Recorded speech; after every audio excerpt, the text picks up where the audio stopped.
பெண் டிஎஸ்பி மீது தாக்குதல் நடத்தப்பட்ட விவகாரத்தில் முக்கிய குற்றவாளி கைது செய்யப்பட்டுள்ளார். கூடுதல் விவரங்களை செய்தியாளர் செந்தில்குமார் வழங்க கேட்கலாம். வணக்கம் செந்தில்குமார், கூடுதல் விவரங்கள்.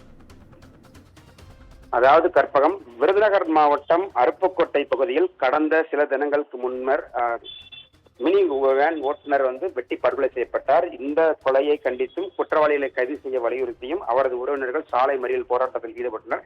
அந்த போராட்டத்தில் காவல்துறையினருக்கும் போராட்டக்காரர்களுக்கும் இடையே வாக்குவாதம் ஏற்பட்டு தள்ளுமுள்ளாக மாறியது. இதில் போராட்டக்காரர்களை தடுக்க மேற்பட்ட பெண் டிஎஸ்பி காயத்ரி மீது அவர்களை தலைமுடியை பிடித்தும் கையை பிடித்தும் விழுந்து அவர்களை தாக்கினது காட்சி என்பது சமூக வளத்தில் வேகமாக பரவுகிறது.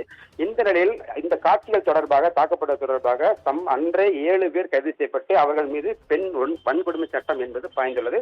தொடர்ந்து முக்கிய குற்றவாளியாக கருதப்பட்டு வரக்கூடிய முருகேசன் என்பவர் தலைமறைவாக இருந்த நிலையில் இன்று அவர் முத்துலிங்காபுரம் பகுதியில் அவர் காட்டு பகுதியில் பதுங்கியிருந்ததாகவும் உடனடியாக அங்கு சென்ற காவல்துறையினர் அவரை பிடிக்க முயன்ற போது அவர் தப்பி வர முயன்ற போது கீழே விழுந்து கைகால் முறிவு ஏற்பட்டுள்ளதாகவும் காவல்துறை தரப்பில் தெரிவிக்கப்பட்டுள்ளது. தற்போது அவர் அருப்புக்கோட்டை அரசு மருத்துவமனையில் சிகிச்சை பெற்றுள்ளதாகவும் தொடர்ந்து விசாரணை என்பது நடைபெற்று வருவதாகவும் காவல்துறை தரப்பில் தெரிவிக்கப்பட்டுள்ளது.